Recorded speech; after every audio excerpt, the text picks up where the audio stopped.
Alhamdulillah kita bisa mengunjungi masjid yang kita muliakan ini, sekaligus Allah tetapkan, Allah izinkan, Allah takdirkan kepada kita untuk bisa melaksanakannya. Semua itu atas kehendak Allah Subhanahu wa Ta'ala. Salawat dan salam kita haturkan ke hadrat Allah Rabbul Izzah, kehadiran Rasul Sallallahu Alaihi Wasallam yang telah memberi banyak contoh kepada kita, suri tauladan, mengajarkan berbagai macam kebajikan. Satu anugerah yang Allah berikan kepada umat manusia di akhir ini dengan mengirimkan Rasul sebagai rahmatan lil alamin.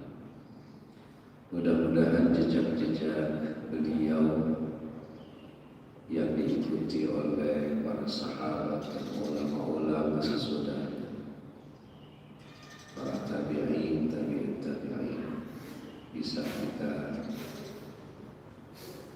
lakukan dengan baik sebagai bentuk cinta kita kepada Rasul Sallallahu Alaihi Wasallam, kepada para sahabat dan juga kepada ulama yang disebut dalam bahasa Rasul sebagai warasatul anbiya, pewaris para nabi yang patut kita junjung tinggi, kita hargai dan kita hormati.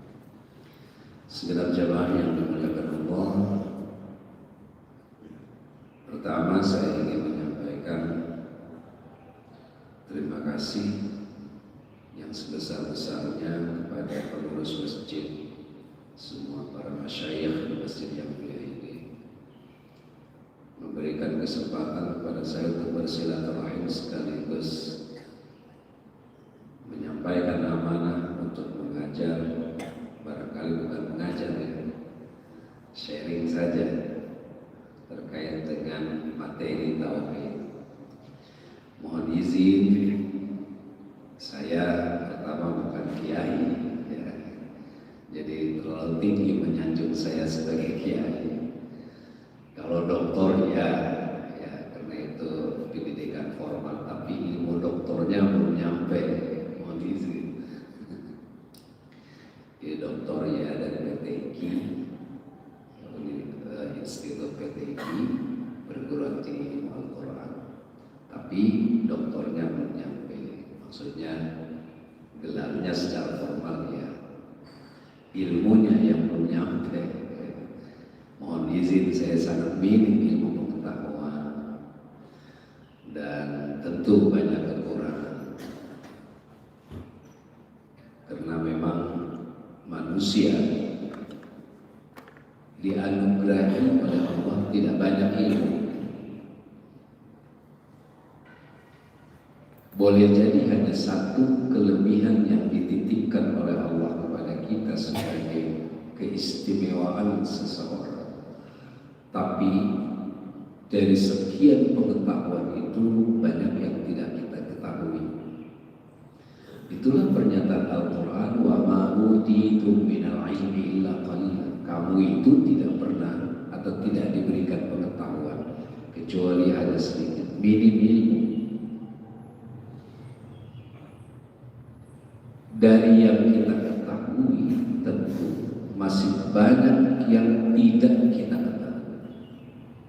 Contoh konkret saja nih, buah yang kita ketahui itu sangat sedikit dibandingkan nama buah yang tidak kita ketahui. Nama ikan yang kita ketahui tentu lebih banyak nama ikan yang tidak kita ketahui. Menunjukkan bahwa kita minim ilmu pengetahuan. Nah, oleh karena itu kita dididik oleh Allah, dititipkan oleh Allah dengan segala kerendahan, dengan segala kekurangan, dengan segala keminiman pengetahuan yang ada pada diri kita, untuk belajar melihat betapa tak terbatasnya pengetahuan Allah. Jadi Allah punya pengetahuan tak terbatas. Semua sifat-sifat yang Allah miliki tak terbatas. Nah, kesempatan ini saya ingin mencoba menyampaikan materi terkait dengan tauhid sesuai dengan amanah yang dititipkan kepada saya oleh pengurus masjid. Mohon izin, saya sudah mencari beberapa referensi buku-buku yang layak untuk dijadikan sebagai referensi dalam kajian kita. Tapi karena kalau saya punya maktabah syamilah yang jumlahnya itu sekitar 6.000 kitab, itu tidak ditemukan oleh saya kitab-kitab yang dikaji di masyarakat Indonesia di kalangan para pesantren, khususnya karya-karya Imam Nawawi, kan cukup banyak ya. Tapi saya tidak ditemukan itu di Maktabah Syamil. Saya belum tahu Maktabah Syamil itu perpustakaan perpustakaan semacam ya perpustakaan lengkap seperti itu bentuknya tidak dalam bentuk buku tapi bentuk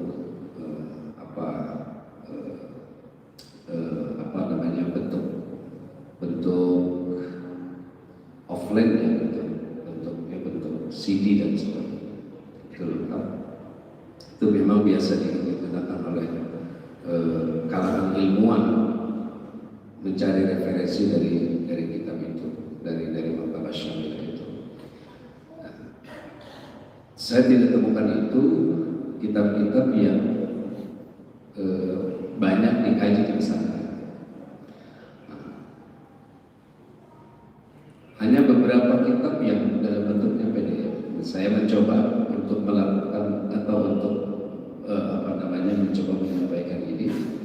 Kitab sumbernya adalah Sulamul Munajat Syarah Safinatus Salat. Tapi ini ada unsur tauhid, tapi jadi juga ada kaitannya dengan praktek ibadah.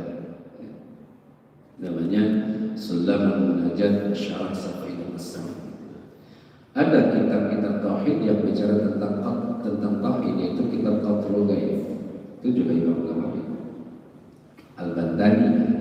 Karena saya khawatir kalau kita mengambil referensi dari karya-karya ulama ya, ulama Timur Tengah, ya khawatir takut berbau atau ada penyimpangan dengan konsep tauhidnya Al-Asy'ari dan Al-Maturidiyah. Itu yang khawatir, karena banyak sekali teori-teori tauhid itu yang terkait dengan Al-Mujassimah. Teori Mujassimah itu Allah sama dengan makhluknya.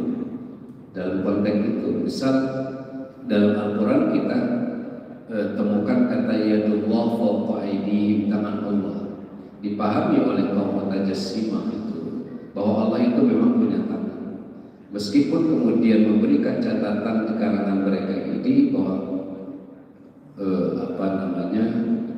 Allah itu punya tangan, tapi tidak sama dengan tangan manusia. Itu kaum Mutajassimah.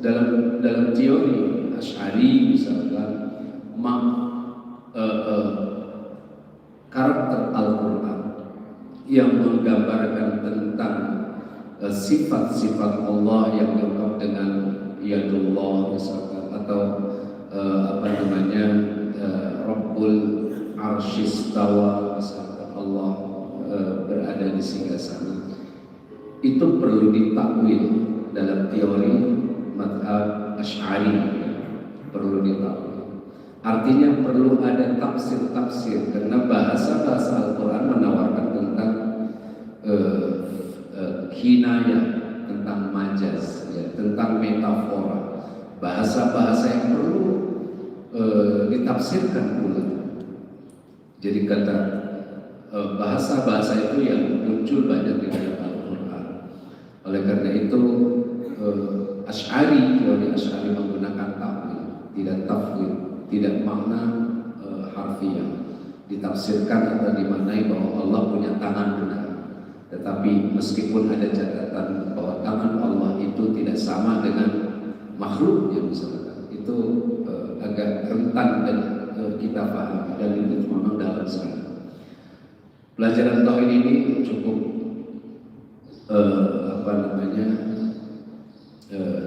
cukup rentan karena Nabi sudah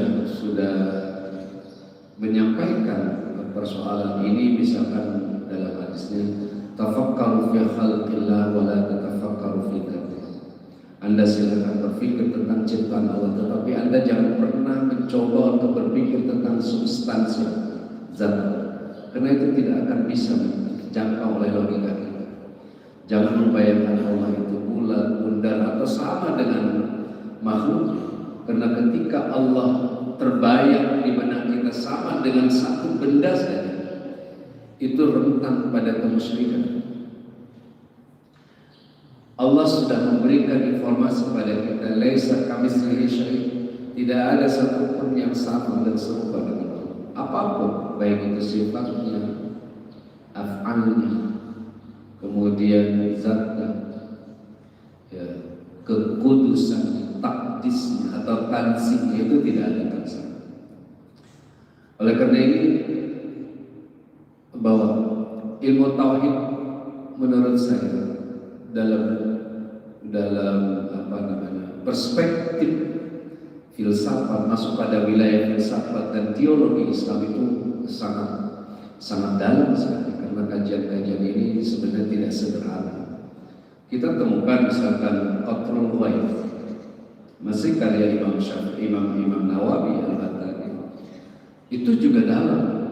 Ada kitab Al-Hamidiyah, itu juga termasuk kandungan-kandungan filsafat, kandungan-kandungan teologi Islam yang cukup tidak sederhana untuk menyampaikan itu.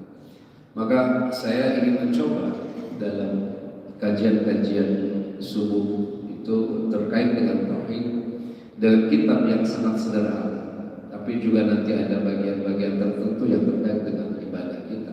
Karena ibadah kita juga akan muncul di situ pertanyaan-pertanyaan atau keterkaitan kita dengan tauhid kepada Allah SWT. Jadi kita mencoba dari awal ini kitab Sulam Al-Munajat Syarah Safinah As-Salah Sayyid Abdullah bin Umar bin Yahya Al-Hadrami Asy-Syafi'i. Taklifnya itu atau pengarangnya Muhammad Nawal bin Umar Al-Bantani At-Tanawa Al-Jami' Asy-Syafi'i. Jadi kalau ujungnya ada Asy-Syafi'i berarti bermadzhab kepada Syafi'i. Kemudian ujungnya Al-Hanafi, Al-Hambali, Al-Maliki, itu berarti ada pengikut mazhab-mazhab tersebut. Tapi semuanya Ahlus Sunnah wal Jamaah. Hanya dalam teori tauhid, semua Ahlus Sunnah itu biasanya berkiblat kepada Al-Asy'ari dan Al-Maturidi. Tetapi yang lebih populer tentu saja Asy'ari. Bismillahirrahmanirrahim. Kita mengawali dari ini, alhamdulillah ala ma fataha min ilhami. Segala puji bagi Allah yang telah memberikan, membuka kepada kita ilham. Ini ulama kalau mengawali kajian itu selalu mengawali dengan pujian, dan itu etika.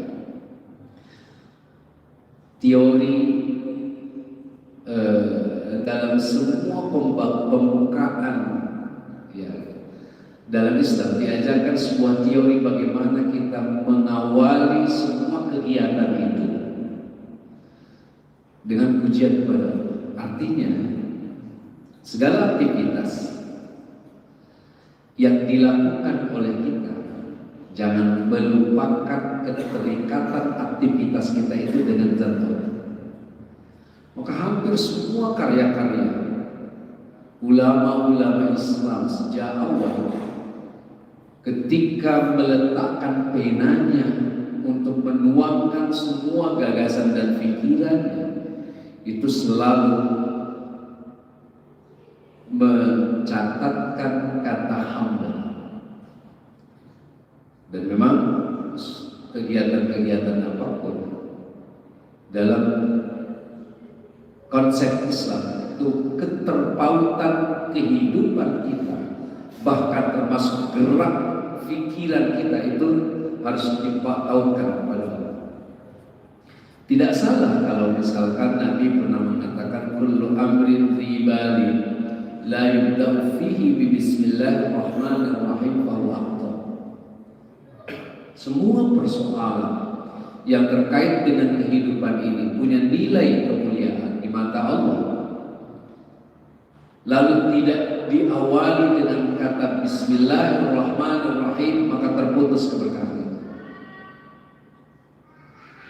Apa saja, mau sholat, mau wudu, mau baca kitab, mau makan, mau aktivitas kerja di kantor, mau duduk, awali semua itu dengan basmalah.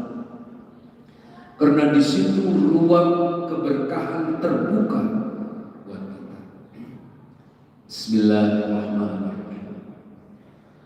Ada pesan penting di dalam kata Bismillahirrahmanirrahim. Pertama, mengikat hati kita dengan asma Allah, Bismillah, dengan nama. Tidak sederhana melantunkan kata Bismillahirrahmanirrahim sebagai ibadah, tidak sederhana. Ada keterpautan yang begitu dekat yang Allah titipkan kepada kita, agar hati kita itu terus terpaut dengan Allah, dengan nama. Kalau Quran sering mengungkapkan wadhkurisma rabbika bukratan wa asila. Sebut nama Allah itu pagi petang. Pagi petang itu cuma waktu, dua waktu yang terus berkesinambungan. Bahasanya berzikir itu penuh, full, setiap waktu sepanjang kita memiliki kesadaran. Jadi begitu hebat Allah mengajarkan kepada kita dengan kata Bismillahirrahmanirrahim. Perlu ada keterpautan pikiran, gerakan, semua kegiatan-kegiatan kita dengan Allah. Pesan berikutnya Ar-Rahman itu, Ar-Rahman, Ar-Rahim, dua kata sinonim yang dalam perspektif ulama memang berbeda maknanya. Ar-Rahman dimaknai oleh ulama kasih sayang Allah terhadap semua makhluknya di dunia. Ar-Rahim dimaknai oleh ulama sebagai kasih sayang Allah terhadap ahli surga. Tapi pesan pentingnya bagaimana kata Ar-Rahman, Ar-Rahim itu terbentuk pada diri kita kasih sayang yang tak terbatas lintas semua makhluk Allah terhadap siapa saja. Pelayanan itu bukan hanya semua makhluk Allah, terhadap lingkungan-lingkungan yang ada di sekitar kita. Maka ketika kita mentautkan hati kita kepada Allah dengan pelayanan yang baik, pelayanan kasih sayang, melakukan segenap aktivitas itu dengan kasih sayang, ada rasa tanggung jawab, tidak merusak, tidak menzalimi, bukannya dengan hati-hati lembaran kertas itu betul-betul kasih sayang, maka akan memunculkan keberkahan dalam hidup. Luar biasa. Jadi kalau dalam karya-karya para ulama mengawali mereka dengan kata hamdalah, karena keinginan dan harapan mereka segala proses yang dilakukannya itu terus menjadi lestari dan bermanfaat. Itulah mengawali kajian kitab yang dicatat oleh para ulama itu selalu tertulis yang kata alhamdulillah dengan berbagai macam redaksi ujungnya. Di sini diungkapkan alhamdulillah ala ma fataha min ilham. Ada ilham. Allah telah membukakan ilham. Ilham itu sebuah petunjuk, sebuah tuntunan, perasaan, firasat yang masuk di dalam insting, indra dan sebagainya. Itu ilham. Ilham itu juga disebut dengan ghariza. Ghariza itu adalah naluri, itu ilham. Jadi Allah mengilhami kita. Wa waffaqana li tauhidihi wa ta'atihi. Allah membimbing kita untuk bertauhid dan taat kepada-Nya. Taufik. Apa itu taufik? Ada taufik, ada hidayah. Wabillah taufik wa hidayah. Taufik. Taufik itu dari kata waffaqa yuwaffiqu taufiqan. Ada kesepakatan, ada keselarasan antara keinginan kita dengan kehendak Allah. Ada kesesuaian antara kemauan kita dengan kemauan Allah. Itu disebut taufik. Taufik. Qaf. Keselarasan, kesesuaian. Allah menghendaki kita agar menjadi orang yang kita melakukannya kebaikan-kebaikan itu. Keselarasan keinginan Allah dengan keinginan kita dimaknai taufik dalam terminologi bahasa, kesesuaian. Nah, bertauhid itu keinginan Allah agar makhluk manusia bertauhid, dan kita mencari tauhid itu. Apa tauhid? Tauhid itu pengesaan terhadap zat Allah, pengesaan terhadap Allah, baik sifat, zat, af'al, itu diesan. Tauhid dari akar kata wahada yuwahidu, tauhid mengesahkan Allah Subhanahu. Tidak ada la syarika, karena Allah tidak ingin ditandingi. Allah tidak ingin ditandingi. Tidak ada orang yang menganggap makhluknya selevel Allah. Dan itu sebuah nama. Allah tusyrik billahi syai'an. Kalian jangan pernah membuat tandingan dengan Allah, membuat tandingan sesuatu terhadap la tusyrik bihi. Jangan pernah ada sesuatu yang menandingi Allah. Itu banyak redaksinya. Dan ini menjadi statement kita di dalam salat. Inna salati wa nusuki wa mahyaya wa mamati lillahi rabbil alamin la syarika lahu. La syarika lahu. Tiada sekutu bagi Allah. Wa bidzalika umirtu. Terhadap konsep ini aku diperintahkan oleh Allah untuk bertauhid. Wa ana minal muslimin. Ada wa ana awwalul muslimin. Kalau wa ana awwalul muslimin, aku orang yang pertama berislam, itu statement Nabi Ibrahim. Dalam konteks kehidupan Ibrahim saat itu di lingkungan masyarakat Makkah, dari kalangan Jurhum, saat Nabi Ismail menikah dengan kaum wanita Jurhum. Pernyataan Nabi Ibrahim, ana awwal muslimin. Nah, dalam sholat wa ana minal muslim. Aku bagian dari orang-orang muslim. Aku termasuk orang muslim.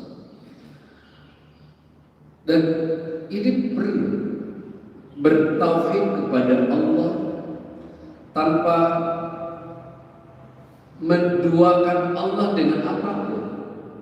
Berhati-hati dalam konteks ini. Kalau ada orang yang kemudian berobat kepada dokter, lalu dia mengatakan obat ini sangat mujarab dan dokter itu hebat bisa menyembuhkanku, hati-hati dengan konteks ini. Banyak ulama-ulama yang menganggap ketika statement itu muncul dari lidah kita, maka dia sudah termasuk menyekutukan Allah.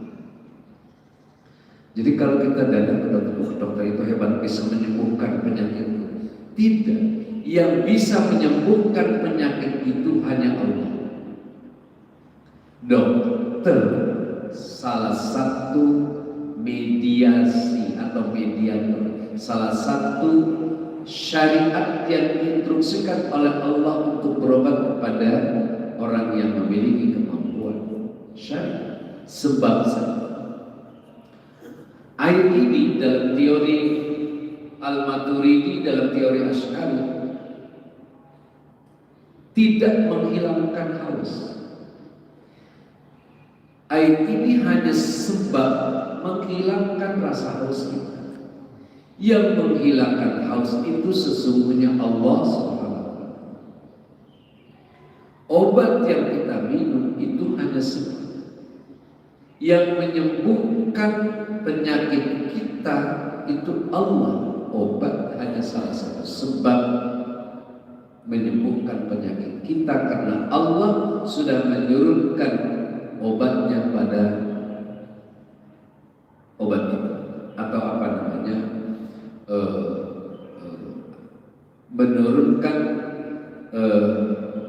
obat pada benda itu yang kemudian kita konsumsi, dan itu ada kesesuaian antara penyakit dengan obat yang diturunkan oleh Allah melalui benda itu. Jadi semuanya Allah.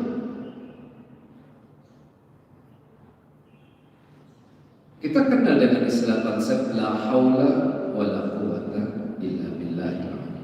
Tiada daya dan tiada upaya kecuali Allah SWT. Nah, ini kita dituntut oleh Allah untuk bertauhid, beruntunglah kita. Dan kita juga dituntut oleh Allah untuk melakukan ketaatan kepada Allah. Ini pembukaan dari kitabnya. Wa asyhadu an la ilaha illallah syahadatan tatakaffal bi bulughil maram. Syahadat, dan aku bersaksi bahwa tiada Tuhan selain Allah, sebagai kesaksian yang tatakaffal, yang menjamin syahadat, yang menjamin tercapainya sebuah harapan. Syahadat tatakaffal bi bulughil maram. Syahadat menurut konsep yang Imam Nawawi ini, syahadat itu bisa menjamin tercapainya cita-cita orang mukmin untuk masuk surga. Jadi syahadat itu merupakan kunci. Makna syahadat sebenarnya, syahadat itu kesaksian. Ada beberapa term dalam bahasa Arab, yang disebut melihat itu dengan menggunakan kata ro'a, nazara melihat, nazara melihat juga, ro'a melihat, nazara melihat, syahadat melihat, syahadat. Ada beberapa makna yang meskipun maknanya sama melihat, tapi ada perbedaan. Kalau ro'a itu lebih cenderung pada makna penglihatan fisik, Itu ro'a. Meskipun nanti ada makna ro'a ketika diungkap dengan bahasa fil manam, bermimpi dalam Al-Quran. Ro'aitu fil manam, aku bermimpi. Itu karena mimpinya itu dalam bentuk fisik. Inni ra'aitu asyara kaukaban wasyamsa wal qamara ra'aitu li sajidin. Dengan menggunakan kata ra'aitu, itu melihat dalam bentuk fisik, tapi diartikan sebagai mimpi yang melihat dalam bentuk fisik. Nabi Yusuf pernah mengatakan, aku bermimpi melihat ahada asyara kaukaban, 11 bintang, wasyamsa wal qamar, dan aku melihat matahari dan bulan itu bersujud kepadaku. Karena mimpinya itu dalam bentuk fisik, maka dimaknai kata ro'a, ya ru'yah itu fisik. Maka kalau kita lihat para ahli ilmu falak, hisab, itu menggunakan kata ru'yatul hilal, tidak nazratul hilal. Ru'yat hilal, ru'yat artinya memang ada objek yang harus dilihat secara nyata. Itu makna ru'yat. Ru'yatul hilal, nggak ada istilah nazratul hilal, tidak ada syahadatul hilal, tapi ru'yatul hilal.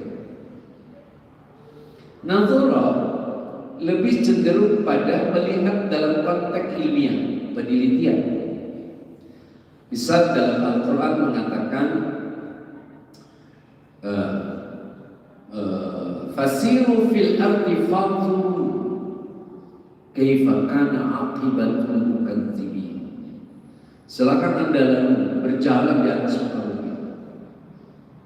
Fanzuru, lihat lebih terkesan pada persoalan, tidak hanya sekedar lihat, tapi lakukan analisa, penelitian terhadap objek yang dilalui itu fanzur, nazar. Ya. Ada pesan untuk mengamati apa yang diamati. Karena ayat ini lebih mengungkap persoalan-persoalan kebesaran Allah, rahasia-rahasia di balik apa yang dilihat. Sehingga ayat ini kemudian di ujungnya kaifa kana aqibatul mukadzibin, bagaimana dampaknya orang-orang yang mendustakan kebesaran Allah. Itu akibatnya apa? Itu kata nazar, dan banyak kata nazar itu. Ya. Kemudian kata syahadah. Syahadah dimaknai menyaksikan langsung. Salah satu orang yang harus, salah satu syarat dalam teori pandangan ulama, salah satu syarat orang harus masuk Islam, salah satu syarat masuk Islam harus membaca syahadat. Asyhadu an la ilaha illallah wa asyhadu anna Muhammadan abduhu wa rasuluh, atau wa asyhadu anna Muhammadan rasulullah. Itu salah satu persyaratan untuk masuk Islam.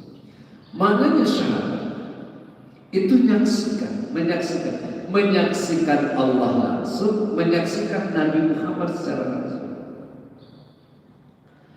Tetapi kata syahadah, menyaksikan langsung itu dimaknai oleh ulama itu menyaksikan bukti-bukti, dalil-dalil faktual yang terlihat nyata. Kita kan tidak mungkin melihat Allah secara langsung, tidak mungkin. Tetapi melihat kebesaran dan fakta-fakta yang bisa dilihat oleh kita, itu menunjukkan kebesaran Allah. Dan kita juga tidak mungkin bertemu lagi dengan Nabi Muhammad yang hidup 15 abad yang lalu. Para sahabat ketika menyatakan dirinya untuk masuk Islam, langsung berkata kepada Rasulullah, wa asyhadu annaka rasulullah, saya bersaksi bahwa engkau Rasul. Itu syahadat. Jadi langsung aja. Zaman yang sudah tertinggal 15 abad yang lalu, di mana kita hidup saat ini, kita tidak bisa melihat lagi Rasul.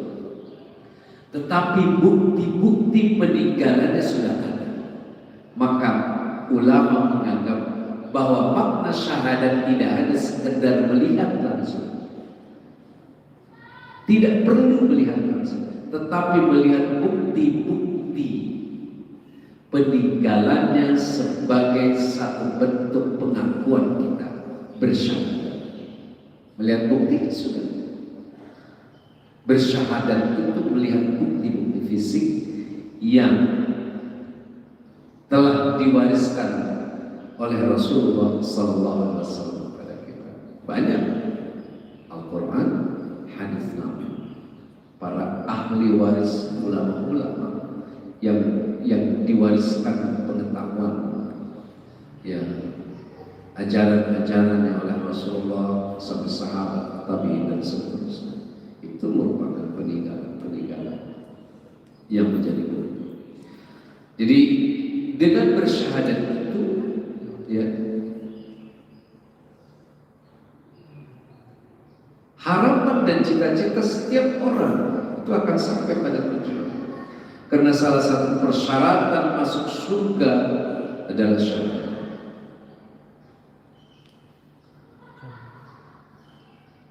Rasulullah pernah menyatakan, man qala fi akhiri hayatihi la ilaha illallah dakhala al-jannah. Orang yang mampu mengucapkan kata la ilaha illallah di akhir hayatnya pasti masuk surga. Jadi ini bagaimana dengan syahadat? Dengan mengucapkan kata la ilaha illallah saja sudah terjamin masuk surga. Lalu dengan syahadat tentu akan lebih menjamin masuk surga. Tapi banyak para ulama yang melakukan analisa terhadap hadis tadi. Orang yang mengucapkan la ilaha illallah di akhir hayat itu masuk surga. Pertama, sebagian mengatakan mengungkapkan kata la ilaha illallah pasti masuk surga. Dalam konteks ketika itu ada orang mengucapkan la ilaha illallah, resikonya mati. Saat itu ketika Islam diproklamirkan pertama, itu resikonya mati. Karena semua pengikut Nabi diancam, pengikut Nabi dibunuh, pengikut Nabi disiksa, bahkan berujung pada kematian jika ada orang yang terang-terangan mengucapkan la ilaha illallah Muhammadur Rasulullah, tangkap, siksa, bunuh. Berarti begitu. Jadi saat itu tidak gampang untuk mengucapkan kata la ilaha illallah, ya, secara demonstratif di tengah masyarakat yang anti-Islam saat itu. Dan itu terus sampai sepanjang akhir perjalanan kehidupan umat Islam di negara-negara sekuler, di negara-negara yang notabene mereka materialistis, ya, untuk mengekspresikan keimanan kita di tengah mereka tidak gampang. Ya. Beberapa negara kan kita tahu tidak mengizinkan suara azan keluar. Di Indonesia itu kan luar biasa. Hampir setiap sudut kampung itu suara azan keluar. Jadi tidak. Jadi mahal. Yang kedua, menafsirkan kata la ilaha illallah masuk surga, pasti masuk surga. Karena memang setiap orang yang berhadapan dengan sakaratul maut itu susah untuk mengucapkan kata itu. Tidak mudah. Orang berat untuk mengucapkan kata la ilaha illallah di akhir hayat.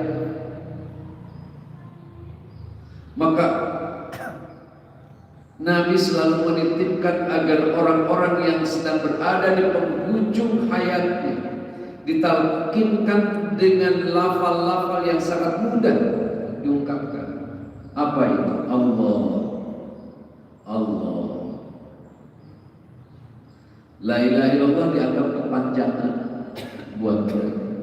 La ilaha illallah. Ketika ada orang yang mengucapkan la ilaha illa belum nyampe, maka harus kita lanjutkan dengan kata Allah. Karena kalau bunyinya la ilaha illa, tiada Tuhan kecuali, apalagi tanpa illa. La ilaha, tiada Tuhan, sekuler, ateis, tiada Tuhan. Maka ketika ada orang yang mengungkapkan kata la ilaha, kita harus melanjutkannya dengan kata illallah. Konsep ini harus aman dalam keyakinan setiap orang. La ilaha illallah. Wa asyhadu anna Muhammadan abduhu wa rasuluhu khairu man ufidha alaihi wa afadha ala khawasi ummati ghayatal ikram. Saya bersaksi kepada Muhammad abduhu wa rasuluhu, sebagai hamba dan rasulnya, orang yang terbaik. Rasul itu khairu man ufidha, orang yang paling terbaik dianugerahi karunia. Orang yang terbaik, dan juga karunia terbaik kepada umatnya, khusus kepada umatnya, untuk mencapai tujuan yang mulia. Berbeda umat Rasulullah Sallallahu Alaihi Wasallam dengan umat terdahulu. Umat Rasulullah lintas kabilah, lintas suku, lintas bangsa. Umat sebelumnya hanya komunitas kaum, bilisannya kaum.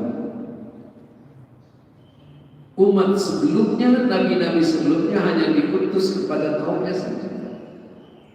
Rasulullah Sallallahu Alaihi Wasallam dikutus kepada semua bangsa di dunia. Itu terbaik. Dan banyak hadis-hadis yang bercerita kepada kita, yang sampai kepada kita, umat Rasulullah Sallallahu Alaihi Wasallam adalah umat terakhir yang mendapatkan syafaat, dan bahkan syafaat Rasulullah di hari kiamat itu lintas berlaku untuk semua umat-umat sebelumnya. Nanti di sini ada penjelasan yang cukup banyak terkait dengan jumlah nabi dan seterusnya. Wassallallahu ala sayyidina sallallahu wasallam ala sayyidina Muhammadin sayyidil awwal. Semoga salawat Rasulullah dan salamnya kepada junjungan kita Nabi Muhammad sayyidil awwal. Ya. Apa sayyid itu maknanya baginda, tua. Sayyid itu sebuah penghargaan. Orang Arab biasa mengungkapkan ketika terungkap dalam tradisi bahasa Arab, kalau bawahan terhadap majikannya itu Tayyib ya Sayyidi, Tayyib ya Sayyidi. Itu biasa. Baik Tuhan. Bolehkah mengungkapkan Sayyidina? Yes, boleh, dalam pandangan satu golongan. Bolehkah mengungkapkan Sayyidina, mengatakan hati-hati menurut golongan ini, karena khawatir nanti kultus terhadap Rasul. Jadi perspektif yang berbeda, sehingga ini muncul pada wilayah salat. Allahumma salli ala Sayyidina Muhammad, Allahumma salli ala Muhammad. Asyhadu an la ilaha illallah wa asyhadu anna Muhammadar Rasulullah. Allahumma salli ala Muhammad, ada Allahumma salli ala Sayyidina. Abu Bakar ketika bertanya, kaifa nusalli alaika ya Rasulullah fis salat? Bagaimana kami harus bersolawat dalam salat pada Engkau ya Rasulullah? Nabi mengajarkan, Allahumma salli ala Muhammad, ungkapkan dengan Allahumma salli ala Muhammad. Jadi tidak muncul kata Sayyidina.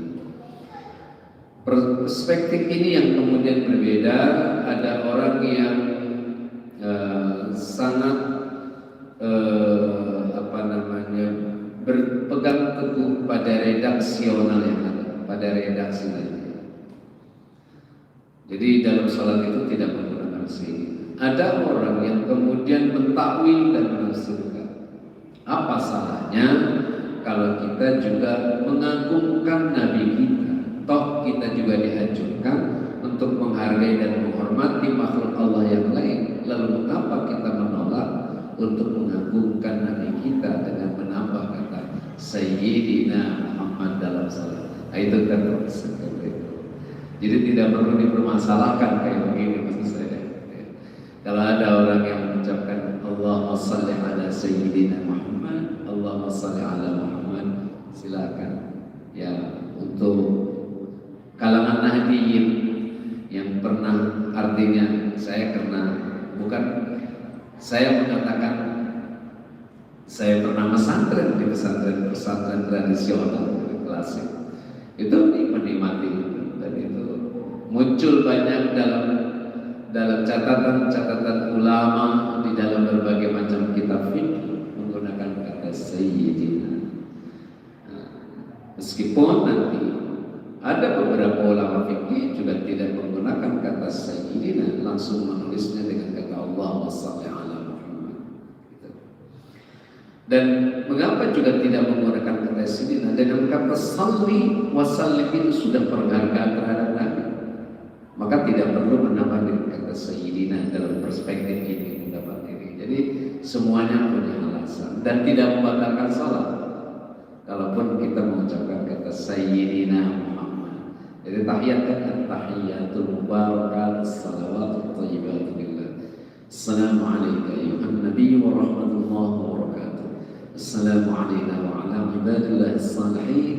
Asyhadu an la ilaha illallah wa asyhadu anna Muhammadar Rasulullah. Allahumma salli ala Sayyidina Muhammad wa ala ali Sayyidina Muhammad. Batasan salat kan sampai sini. Allahumma salli ala Sayyidina Muhammad wa ala ali Sayyidina Muhammad. Atau tanpa wa ala ali Sayyidina Muhammad. Allahumma salli ala Muhammad atau Allahumma salli ala Sayyidina Muhammad. Itu batasan salat. Assalamualaikum warahmatullahi wabarakatuh. Jadi bersalawat pada Rasulullah dianjurkan dan sangat penting bersalawat kepada Nabi. Membuktikan cinta kita kepada Nabi, bersalawatlah. Nabi mengajarkan hal itu kepada kita. Bahkan Allah menuturkannya di dalam Al-Quran. Innallaha wa malaikatahu yusholluna 'alan nabi ya ayyuhalladzina amanu shallu 'alaihi wa sallimu taslima. Bersolawat. Jangan berhenti bersolawat dalam setiap kesempatan. Wa 'ala alihi al-athhar, juga bersolawat doa untuk keluarga Nabi yang suci. Ada hal yang menarik ketika ulama sering mengungkapkan kata wa alil adha, keluarga yang suci. Pertanyaannya, emang ada keluarga yang tidak suci?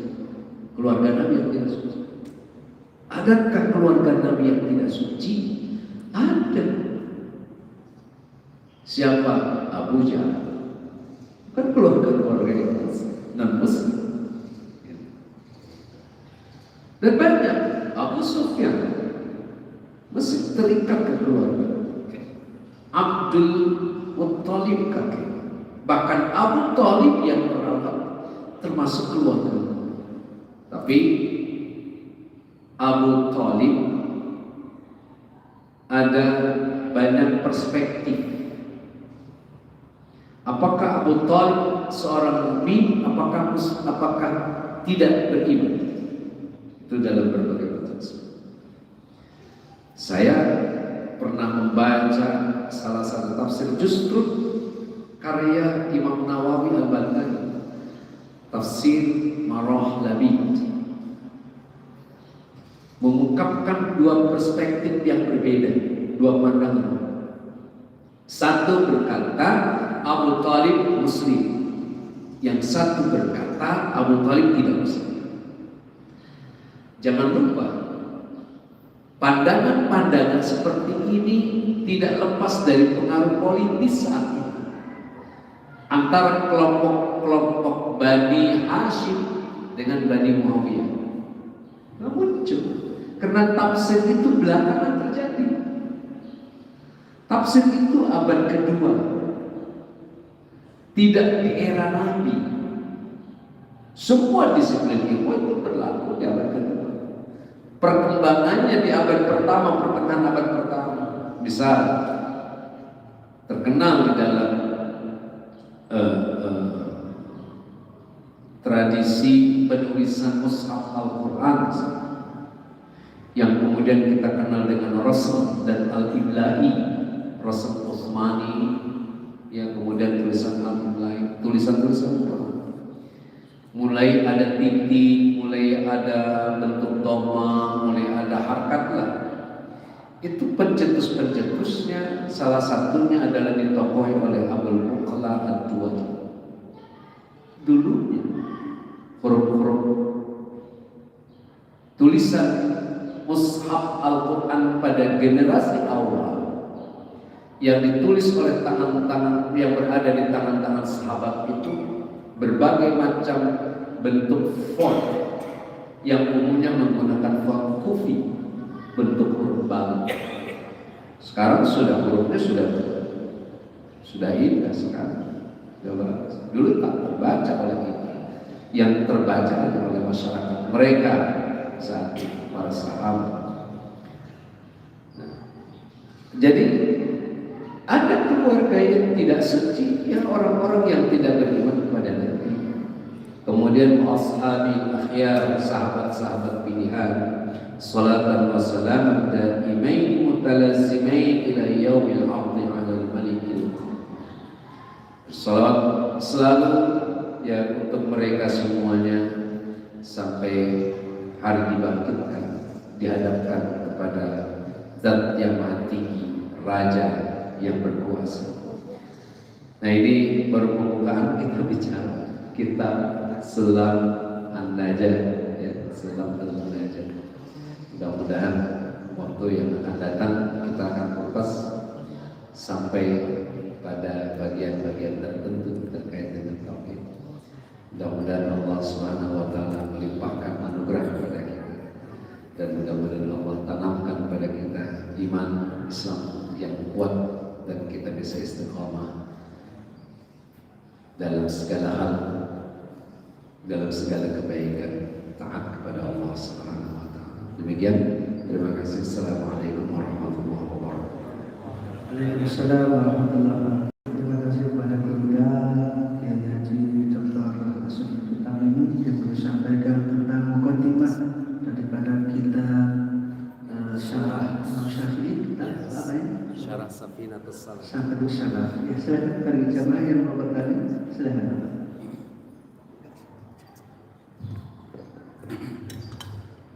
Maaf, Assalamualaikum warahmatullahi wabarakatuh.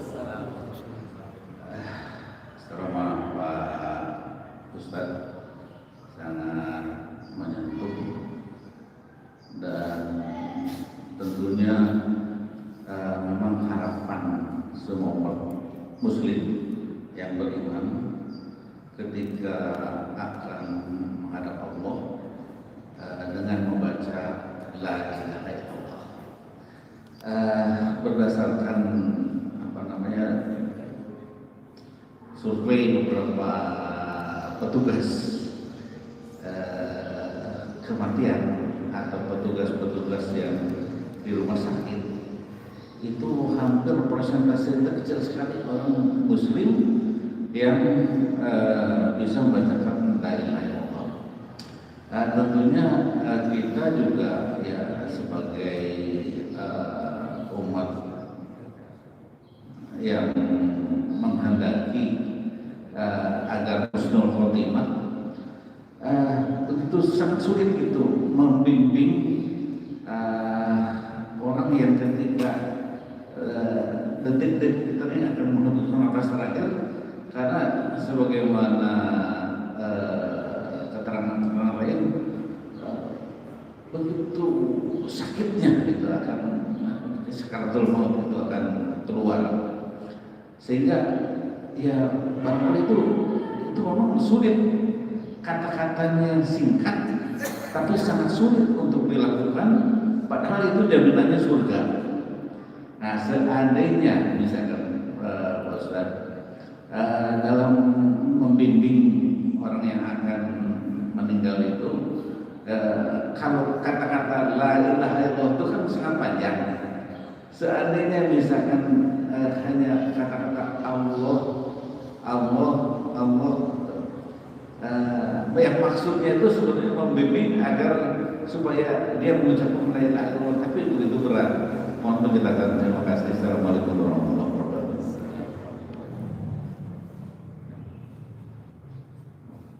Terima kasih Pak.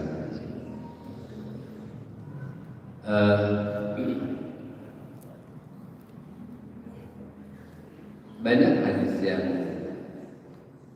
menganjurkan kepada kita untuk mentalqinkan saat sekaratul maut, atau hadis-hadis yang senang-senang. Laqinu mautakum bila ilaha illallah. Kadang ada laqinu mautakum bi surat Yasin. Talqin maknanya adalah mengantarkan orang-orang yang sedang berada dalam proses kematian, mengantarkan mereka yang sedang berada dalam proses kematian dengan kalimat-kalimat thayyibah. Meskipun nanti dalam perspektif lain kata talqin itu dilaksanakan setelah pemakaman. Nah, dalam tradisi Indonesia umumnya ini makam talqin, dan itu juga merupakan tuntunan, dan itu ada bukunya biasanya. Idza su'ilta, kalau kau ditanya man rabbuka, siapa Tuhanmu, gitu. Saya tidak hafal ya. Sudah bocor itu alasan itu.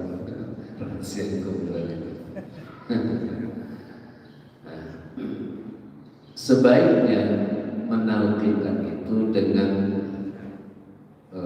lafal yang pendek, karena seperti tadi fakta yang kita hadapi, orang ketika kita menuntun seseorang yang sedang dalam sakaratul maut melafalkan kalimat yang panjang sangat berat.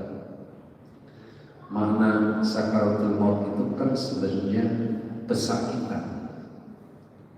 Sakarat itu pesakitan yang luar biasa. Dan mengapa orang-orang yang dalam keadaan sakaratul maut itu tidak sadar? Karena terlalu sakit. Kalau udah sakit orang bisa pingsan, tidak lagi ada terasa pingsan. Dan itulah yang dirasakan oleh mereka untuk sehingga menjadi berat mengucapkan kata-kata yang terpanjang di tengah desak nafas mereka yang begitu semakin pendek, susah buat mereka. Maka tuntunlah dia berkata Allah, tapi dengan jalan.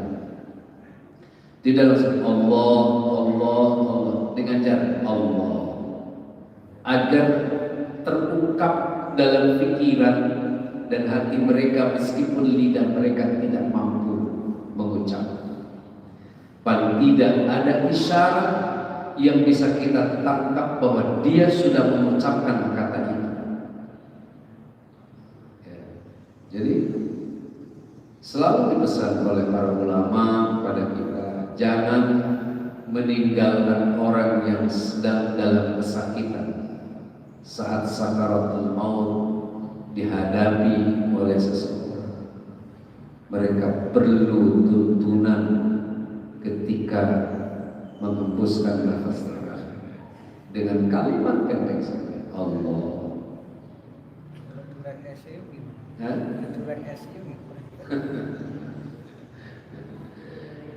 Jadi Allah berikan kesempatan kepadanya untuk mengungkapkan walaupun dengan bentuk isyarat yang kita katakan Allah. Karena mengucapkan lafaz Allah saja belum tentu mampu. Paling tidak ada isyarat-isyarat yang bisa kita tangkap bahwa beliau saudara kita, keluarga kita yang sedang menghadapi sakaratul maut itu mengungkapkannya walaupun tuntut. Mudah-mudahan kita berada dalam husnul khatimah semua. Saya masih ingat bahwa al-mautu wahid wa asbabuhu anwa'. Kematian itu cuma satu. Sebab kematiannya yang sangat banyak. Ada orang mati karena usia, ada orang yang mati karena tabrakan, ada orang mati macam-macam. Tapi matinya tetap sama. Mudah-mudahan dalam berbagai macam fenomena yang ada, apapun bentuk kematian itu, mudah-mudahan tetap husnul khatimah. Terima kasih. Terima kasih atas penjelasannya. Kadang-kadang kita memang melihat, terutama ketika sakit kemudian berisyu untuk takinnya ini barangkali bagaimana ya kita ini kan sama-sama tahu man kharaja talatul ilmi fa huwa bisa hatta yarji. Andai kata kita memahami kalimat ini, baiknya memang ketika sakit itu kita jelas-jelas mau mati. Kalau kita ngaji kan fidinatillah, kita bisa milik Allah. Gimana ya? Wah, ini kelihatan udah gak ada umur. Wah, bapak ngaji aja. Nah, berarti kan matinya dalam keadaan kondisi ngaji. Bagusan mana ketika ngaji, kondisi ngaji sama diorientasi. Terima kasih. Bagusan ngaji apa? Terima kasih.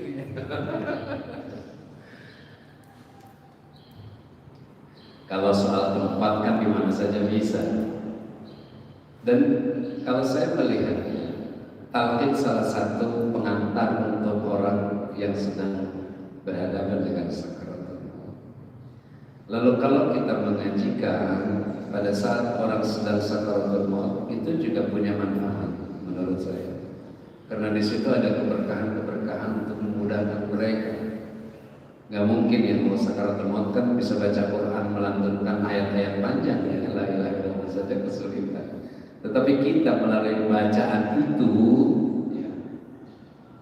melalui bacaan itu, paling tidak pengaruh keberkahan Al-Quran ada kepadanya.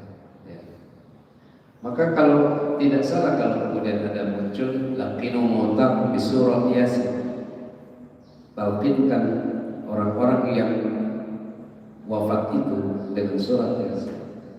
Maknanya boleh jadi makna mentalqinkan ketika orang sedang menghadapi sakarat. Mentalqin dengan baca Yasin, mentalqinkan orang yang sudah berada terbujur kaku dengan bacaan Yasin. Kan itu terjadi fenomena itu. Orang yang sudah wafat kemudian kita baca Yasin, yang dibaca cuma Yasin, bukan tidak. Kemudian ada juga nanti laqinu mautakum ditafsirkan orang yang sudah dikubur kemudian sampai hari ke-7 baca Yasin. Penafsiran ini tetapi semuanya esensinya adalah bacaan Al-Quran selalu membawa berkah, paling tidak menjadi doa buat mereka yang sedang menghadapi kesulitan apapun. Yakini karena Quran menjadi salah satu hiburan buat Rasulullah SAW di dalam salat, dan itu sudah dipraktikkan oleh beliau. Dan bacaan Al-Quran menjadi hiburan ketika Ramadan di kalangan para sahabat dengan tadarus Al-Quran. Dan itu bisa dibuktikan, dipraktekkan oleh mereka. Faham tidak faham punya nilai pahala, persoalannya itu, ya kan? Pasti ketika paham dan tidak paham punya nilai pahala. Pasti muatan doanya sangat mujarab buat mereka, siapapun orang yang membutuhkan doa orang-orang yang membaca Al-Quran. Jadi kalau seandainya ada orang yang wafat di ICU, doain aja, susah kita talqinin. Susah kita talqinkan. Jadi doakan walaupun dari jarak jauh, ya mudah-mudahan kita doakan husnul khotimah. Apalagi juga menjanjikan, juga yang menjanjikan adalah ummul Quran. Saya pesan kepada teman-teman persahabatan Jawa semua. Sering kita mendapatkan WA inna lillahi wa inna ilaihi raji'un. Ya kan? Lalu kita cuma hanya bilang Al-Fatihah di situ. Tapi kita lupa melafalkannya Fatihah itu untuk almarhum yang kita dapat kabar itu. Cuma hanya Fatihah saja. Semoga diampuni Al-Fatihah. Dia tidak melafalkan, yang tidak nyampe itu.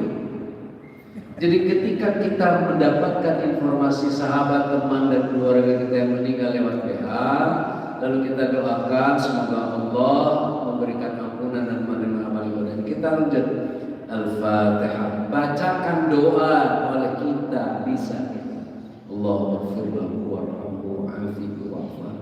Tidak ada tertulis, tidak nyampe tertulis itu, tidak ada mana. Cuma tertulis. Yang sampai itu diucapkan dan dilanjutkan oleh kita.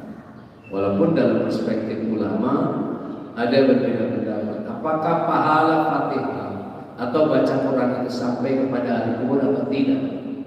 Ada beberapa pendapat. Imam Malik mengatakan sampai ahli kubur itu, kepada ahli kubur itu Imam Malik. Pendapat Imam Maliki, Fatihah kita baca Quran kita sampai kepada ahli kubur. Tapi menurut Imam Syafi'i tidak sampai kepada ahli kubur bacaan Fatihah dan Quran itu. Yang sampai adalah doanya. Doanya. Silakan baca referensi di berbagai macam kitab. Tapi doa yang dipakai oleh ulama-ulama kita di Indonesia, oleh kiai-kiai kita, guru-guru kita itu, ada doa yang muncul itu, Allahumma ij'al wa awsil thawaba ma qara'nahu minal Qur'anil Karim, gitu kan? Ya. Allahumma ij'al wa awsil, jadikan wa taqabbal kan itu. Itu sebenarnya konsepnya Imam Maliki, bukan konsep Imam Syafi'i. Jadi konsep Imam Syafi'i itu yang sampai itu doanya, bukan bacaan pahalanya. Sehingga dalam pemahaman Imam Maliki, kalau ada orang yang membaca Quran kemudian dikirimkan, diniatkan pada kubur sampai pahalanya, maka yang membaca tidak dapat pahala. Karena sudah ditransfer ke Imam Maliki. Tapi doanya, doanya yang ada adalah doa pahala doa untuk yang membaca. Karena tadi pahala baca Quran itu untuk ahli kubur. Itu perspektif yang berbeda. Terlepas dari itu semua hanya Allah yang tahu, bukan kita. Karena ketika Imam Syafi'i dan Imam Malik mengatakan itu pun kan belum wafat, jadi nggak tahu juga. Gitu. Itu perspektif ya. Karena memang ayatnya wabtahu ilaihil wasilah, itu dari ayat itu yang muncul perbedaan. Baik, itu saja, sudah selesai ya. Terima kasih, mohon izin dan mohon maaf. Assalamualaikum warahmatullahi wabarakatuh. Assalamualaikum warahmatullahi wabarakatuh.